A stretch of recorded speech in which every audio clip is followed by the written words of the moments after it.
Estamos en la segunda parte de una, no sé si trilogía, ¿cómo se llama de 4? ¿Tetralogía? Bueno, no sé, eso depende de cómo avancemos.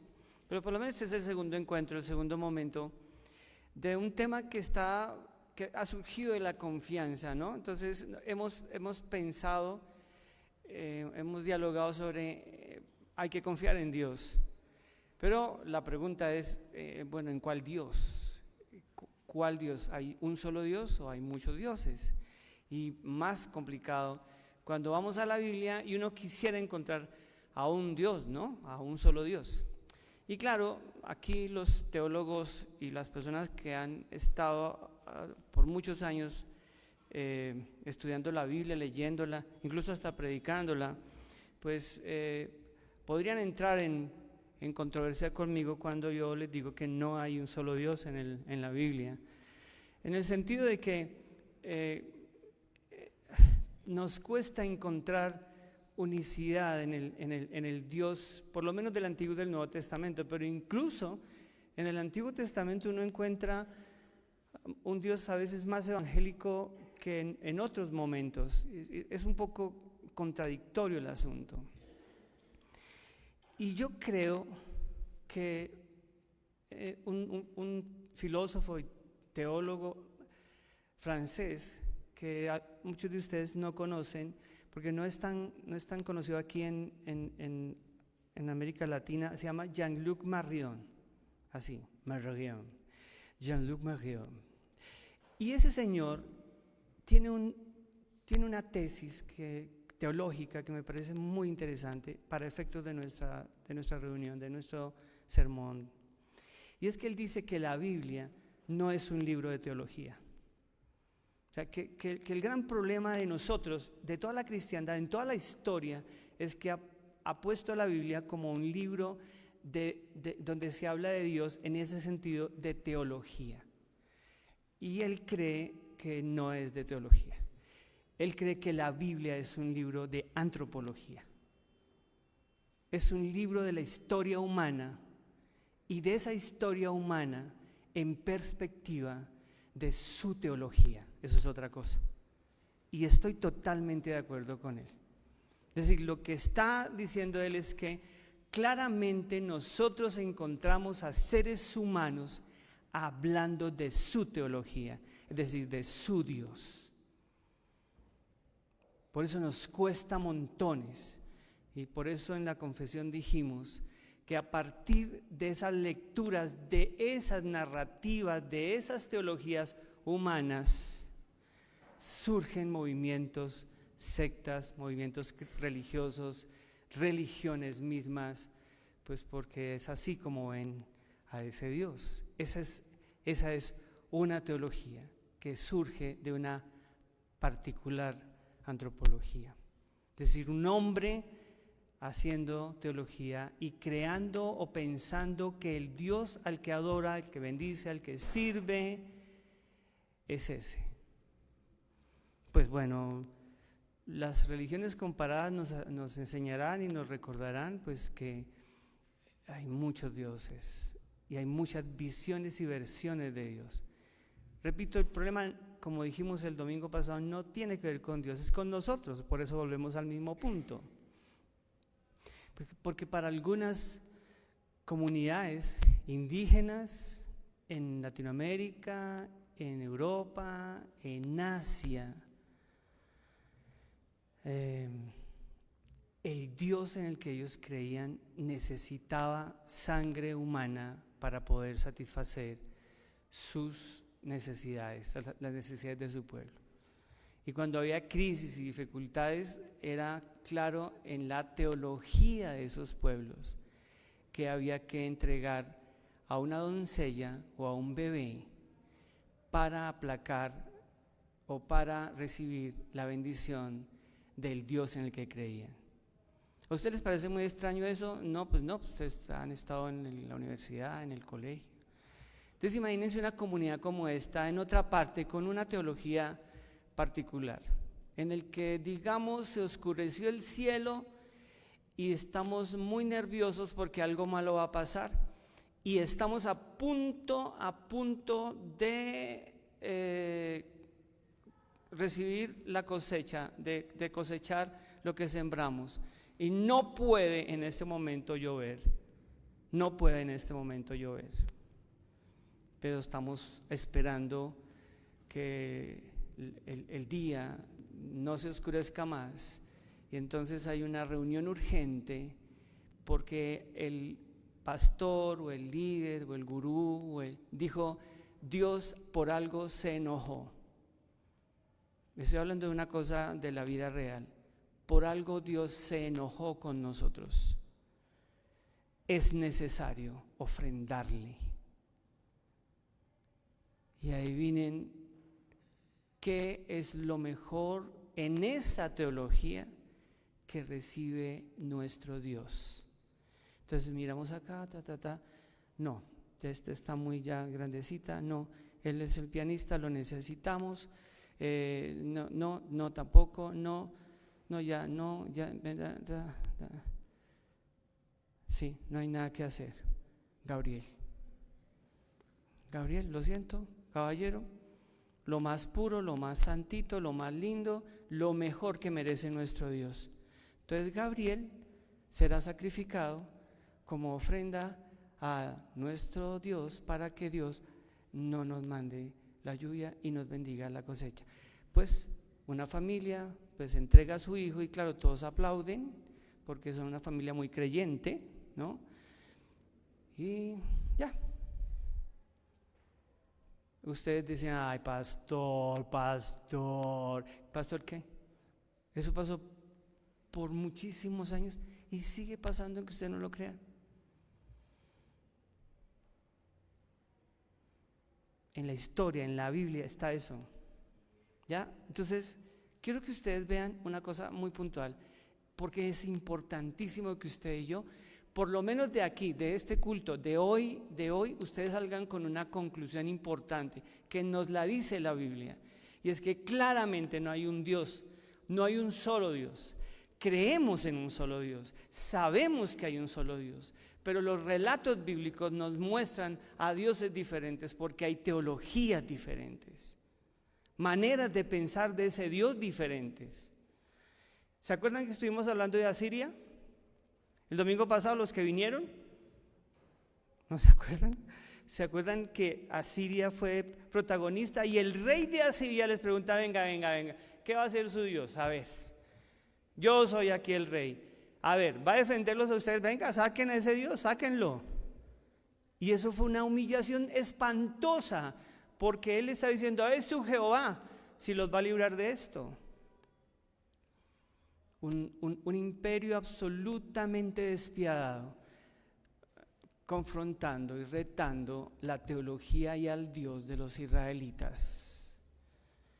Y pues yo no quiero recordarles, pero debo hacerlo, que evidentemente 10 tribus de Israel fueron literalmente desaparecidas por ese rey y por ese imperio.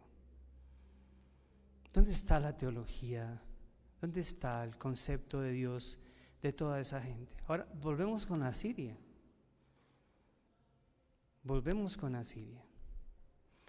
Y en el libro de Nahum, que es un librito de una paginita, miren, es increíble, ¿no? Una paginita y un poquitico. Miren, este es el libro de Nahum. Este es. ¿Hay una teología? Pues claro que sí. Bueno, ¿hay una perspectiva, una identificación? Pues claro que sí. Entonces miren lo que está pasando aquí. Nahum está viviendo unos 600 años más tarde de otro profeta, pero antes de llegar allá, este señor quiere hablarle al pueblo y escribe esta historia desde el reino del norte, es decir, desde el reino de las 10 tribus, antes de ser aniquilados. Algunos teólogos dicen que fue después, pero no importa. Voy a leer para ustedes en esta versión. El Señor es Dios celoso, vengador. Él toma venganza con gran soberbia e indignación. El Señor se venga de sus adversarios. se enoja contra sus enemigos. El Señor puede ser paciente, pero es fuerte y a ningún culpable dejará impune. Él es el huracán y la tempestad que traza el sendero. Versículo 6. ¿Quién podrá hacer frente a su ira?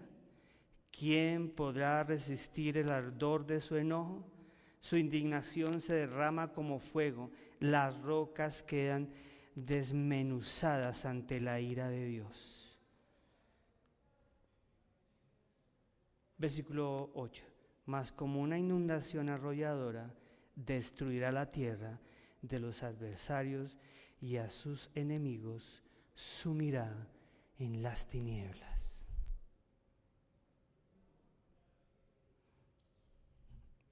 ¿Qué es esto? Nahum es un profeta del reino del norte que está profetizando contra Nínive. Ahí dice, oráculo sobre Nínive, libro de la visión de Nahum, el de Ecos. O sea, lo que está diciendo aquí la Biblia es que el profeta Nahum está profetizando la destrucción de Nínive de esta forma, de esta manera.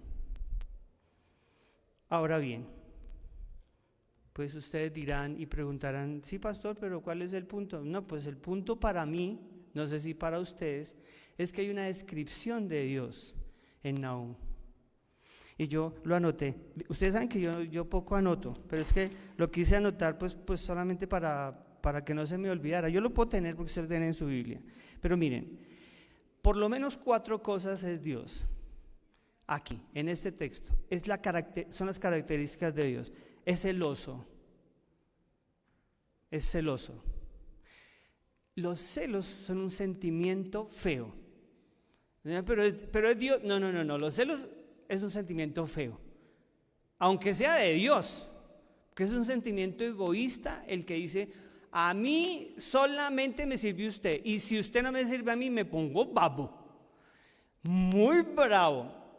Ese es un Dios celoso, esa es la teología de este narrador, de este profeta. Es un Dios vengativo, castigador vengativo, o sea, si me la hace, me la paga. Yo me vengo de ustedes y traigo venganza sobre ustedes. Es un Dios orgulloso, porque la palabra aquí, orgullo, es soberbia. Es un Dios que está absolutamente convencido que Él es el más. Y por eso, como es el más, se indigna cuando no lo adoran o no lo obedecen. Y lo más curioso de este Dios, en esta línea, es que es rencoroso. Porque dice la Biblia que guarda su enojo por tiempos. Arriba dirá que es un Dios que es lento para la ira. Y quiero hacer una aclaración acá. Si ustedes ven en su Biblia, no está repitiendo lo que se dijo antes del Dios, que es un Dios que es grande en misericordia, que es lento para la ira y grande en misericordia. Para Nahum, Dios no está para misericordias. Por eso él cambió y él dice en su discurso, es lento para la ira, pero escuchen lo del lento para la ira, y grande en poder, no en misericordia. Para Nahum, para la teología de Nahum, Dios no es misericordioso. Él es bondadoso con los suyos, con un pequeño remanente. Pero la bondad, escuchen bien, la bondad de Dios en esta teología y el lento para la ira es diferente a lo que ustedes y yo hemos interpretado. En Nahum, estoy hablando de Nahum, de la manera como él ve a Dios. Por eso les digo, este es un Dios, pero es el nuestro, eso es usted. De pronto usted dice, yo creo en ese Dios, amén. Yo estoy seguro, yo sí creo que aplaste a esos desgraciados. Bueno, esperen, antes de ir allá, entonces este Dios es un Dios que dice a su pueblo: mira, tranquilo, no te alteres, no te preocupes. ¿A usted les gusta ese Dios? ¿A algunos de ustedes les gusta ese Dios? Es que yo soy tranquilo, yo soy lento, pero espere, no te preocupes, yo soy lento para la ira, pero no te desesperes. Vas a ver cómo los voy a aplastar, vas a ver cómo los voy a aniquilar. Eso es lento para la ira en Nahum, ¿me hago entender? No es lento para la ira en el sentido que espera que yo me arrepienta. No, es lento para la ira y tiene mucho poder, pero no es el lento del que nosotros hemos mirado muchas veces. Es que el Señor es muy compasivo y misericordioso y es lento, Él se aguanta y se espera. No, aquí en la lentitud de Dios es una advertencia: yo soy lento y aparentemente yo soy lento y me estoy olvidando de todo, pero no, Señor, van a pagar. Y cuando es bondadoso, tristemente les tengo una noticia, y es que la bondad de Dios en Nahum, como dice el versículo 7, el Señor es bondadoso, refugio en el día de angustia y acoge a quienes en Él se refugian, es simplemente porque Él dice: mi bondad, mi justicia y bondad se declaran cuando yo castigo al malo y acompaño al justo, al bueno. Que el bueno, pues, es un grupito chiquito de personas de Israel. Ya es lo que llaman el remanente. ¿Ven? O sea, ¿les gusta ese Dios? Pues ya, no, sí, o sea, yo no puedo decir nada. O sea, pero esa es una versión de Dios, es una imagen de Dios, construida por un profeta que está muy bravo e indignado. El mismo Dios que se parece mucho al Dios de Samuel,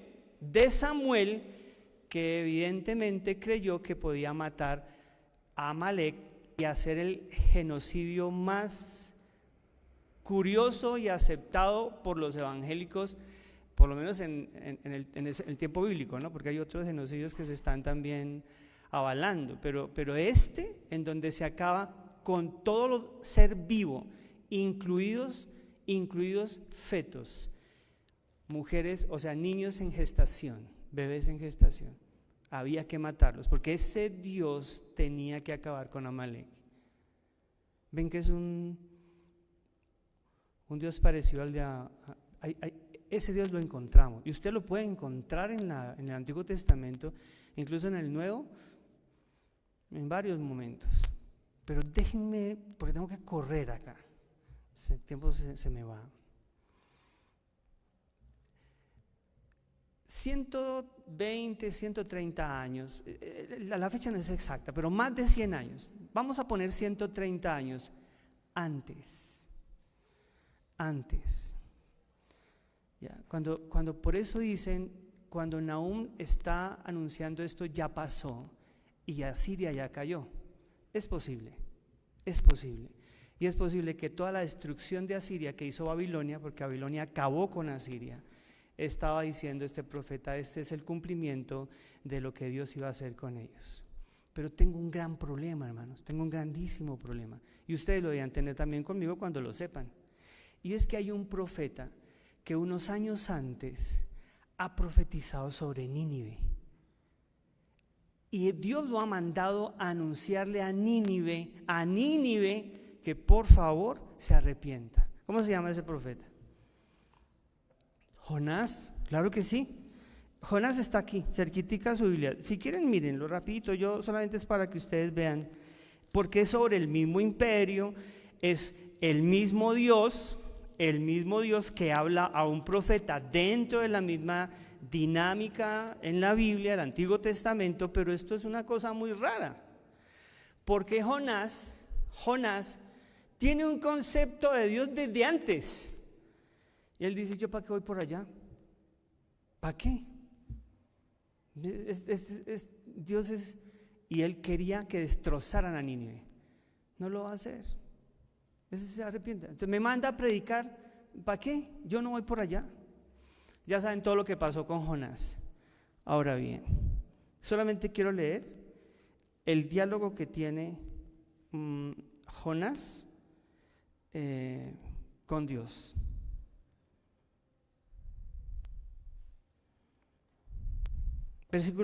Capítulo 4. Si quieren ustedes leerlo conmigo, aquí está un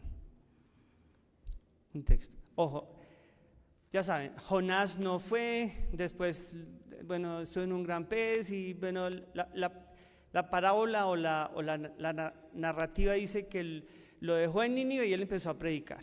Dijo, hay que hacerlo. Y se alejó para decir, ojalá que caiga el fuego. Y resulta que no cayó porque Nínive, su rey y todos se arrepintieron. Ahora miren ustedes, si no me quieren dar la razón, que este es un Dios distinto. Miren, pónganle que ahora. Voy a leer desde versículo 4 del capítulo 4. El Señor le contestó a Jonás, o sea, a Dios: ¿piensas que hacen bien enojarte de esta manera? Jonás por su parte salió de la ciudad, se instaló al oriente de la misma, hizo allí una cabaña, y se sentó bajo la sombra esperando a ver qué sucedía en la ciudad, esperando el juicio, ¿no? Entonces el Señor Dios hizo crecer un ricino por encima de Jonás para dar sombra a su cabeza, porque él era calvo, y librarlo de su enojo, o sea, calmarlo. ¿Ven? Es un Dios súper tierno, ¿ya? Y luego dice, una gran alegría invadió a Jonás a causa del ricino, pero al apuntar la aurora del día siguiente, Dios hizo aparecer un gusano que dañó el ricino hasta secarlo.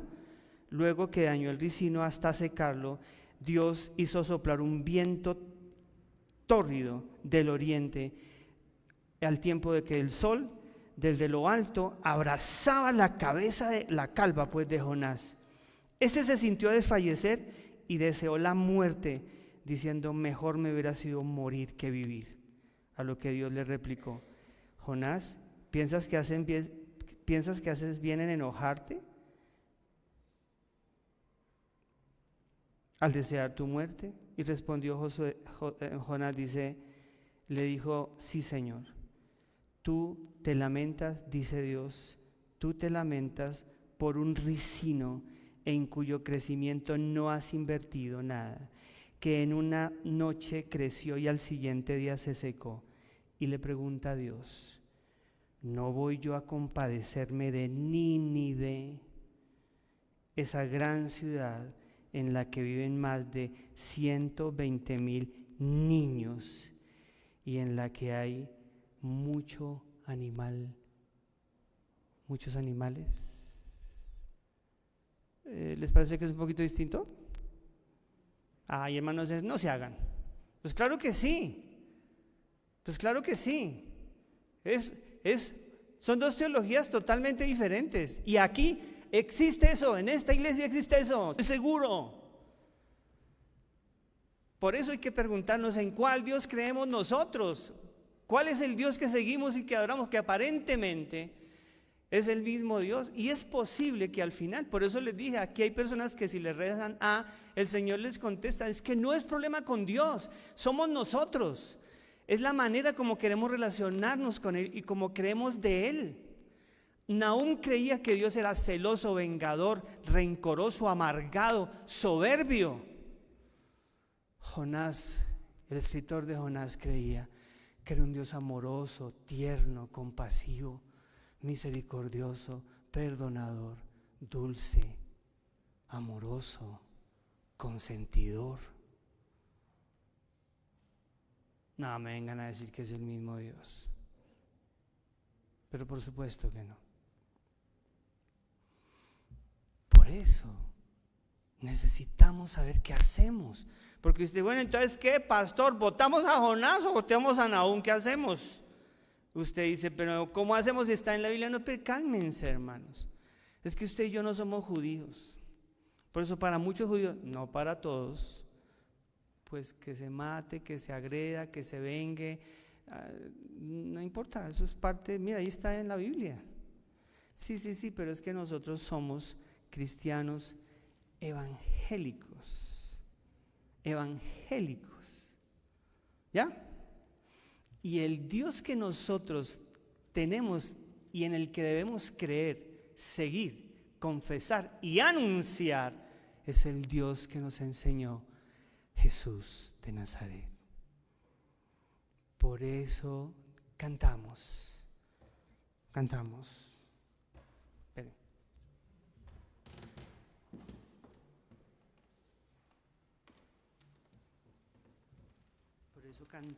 Por eso cantamos. Oh, cuánto le amo y fiel le adoro. Él es mi vida, mi Redentor, el Rey Jesús de gloria, vino a salvarme. ¿Y a qué? Y a revelarme al Dios de amor. A eso vino Jesús. Yo estaría absolutamente convencido de que si Jesús no vino, pues teníamos que creer en el Dios de Nahum, incluso en el de Jonás, que tiene algunas características de misericordia. Pero es que Jesús vino a enseñarnos a un Dios de amor.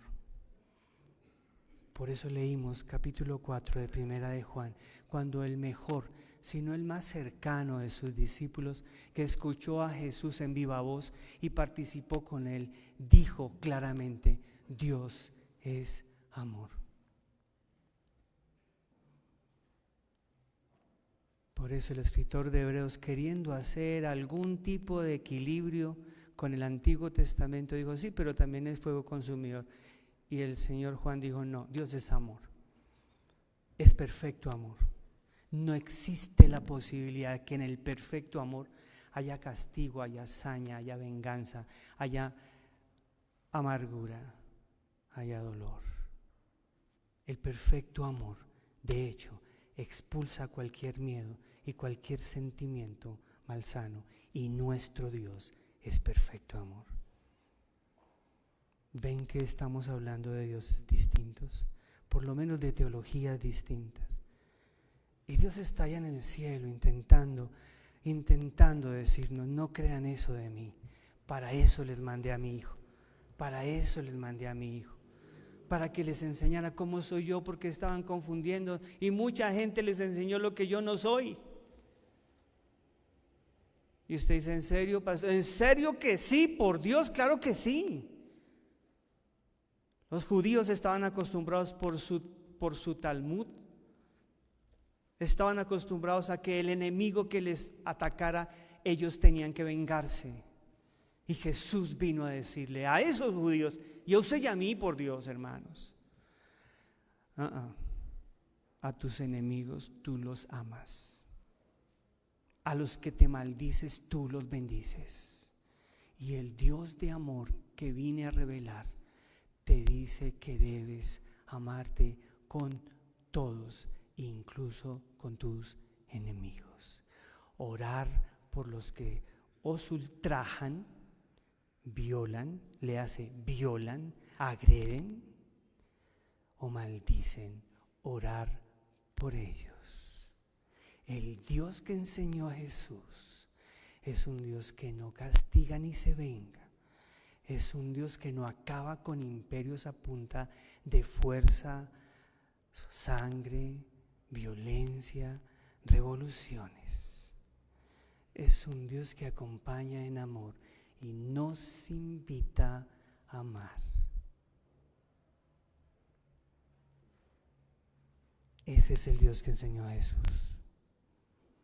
Y por eso el apóstol dice: no vas a poder entender ni contemplar a tu Dios, al que no has visto, si no aprendes a amar a tu hermano, incluido ese hermano como enemigo, a quien ves. Ahí es donde tenemos que hablar de confianza. ¿En cuál Dios confiamos? ¿En el misericordioso y amado Dios de nuestro Señor Jesús? ¿O en aquel que estemos esperando que se vengue de nuestros enemigos y le ponga la mano a esos malditos que nos están haciendo daño? Es su teología, hermanos. Y en serio que usted puede aplicar textos bíblicos a su teología, los que quieran. Pero me encantaría que usted revisara que yo debo seguir al Dios de mi Señor y Salvador Jesús, el que vino a revelarme al Padre. Oremos.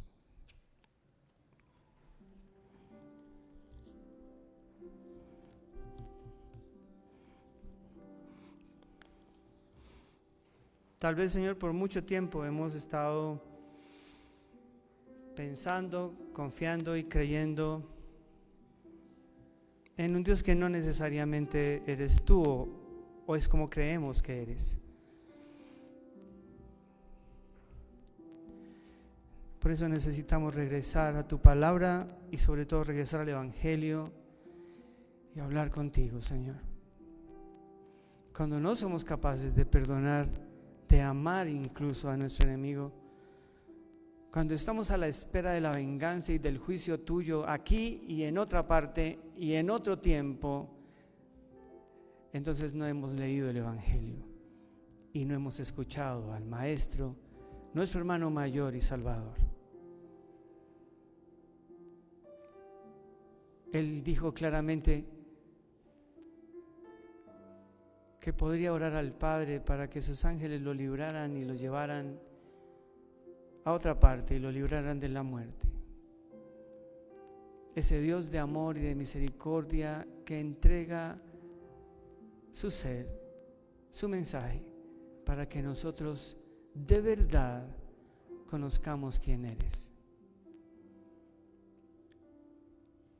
para entonces confiar en ti. Síguenos enseñando, Señor. De verdad lo necesitamos. Amén.